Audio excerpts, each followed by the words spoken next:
Les cultures tropicales sont soumises à de nombreuses attaques de ravageurs, mais seuls très peu peuvent être traités à La Réunion par un produit phytosanitaire, faute d'autorisation de mise sur le marché. On considère que seuls 20% des usages cultures ravageurs maladies parties traitées sont pourvus dans les DOM.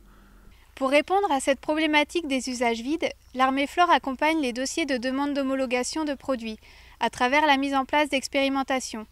Ces expérimentations doivent répondre à un strict cahier des charges pour être reconnues officiellement. Il s'agit des bonnes pratiques d'expérimentation, ou encore appelées BPE. Les contrôles sont réalisés par un organisme certificateur qui est le COFRAC et qui délivre l'agrément BPE. Cet agrément garantit la qualité des essais et de leurs résultats, qui sont ensuite intégrés dans les dossiers biologiques des spécialités phytosanitaires en vue de leur homologation. Seuls les essais bénéficiant de l'agrément BPE sont reconnus par le ministère de l'Agriculture français.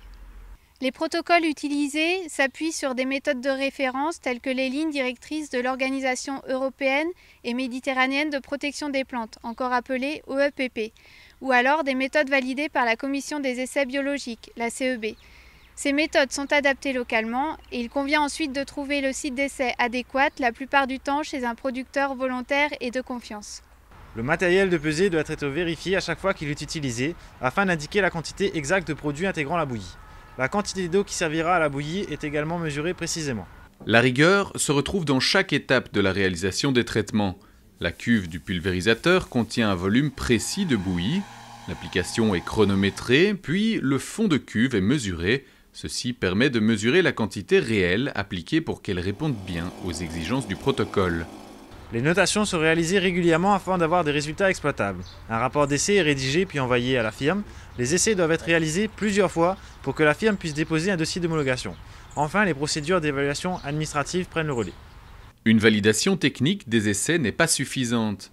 Les firmes doivent également être prêtes à investir pour les dépôts de dossiers d'homologation. Ainsi, le développement de méthodes alternatives intègre complètement nos programmes de travail afin d'assurer la durabilité des systèmes de culture. Les besoins qu'on a, c'est surtout si je prends déjà les produits phyto, si je parle bien de ça, c'est déjà il faut trouver des produits phyto efficaces vraiment pour nous ici à La Réunion, parce que des fois on fait des produits où c'est pas vraiment homologué pour l'île, et on fait aussi des cultures différentes déjà de la métropole, par exemple tout ce qui est bread et tout ça. Et on n'a pas les produits homologués pour. Donc c'est pour ça un petit peu que l'Armée Flore, ils viennent là, ils font des tests et tout ça. Ils font un travail remarquable d'ailleurs. Ils nous aident là-dessus pour essayer de trouver des produits qui vont avec nos produits à nous, quoi.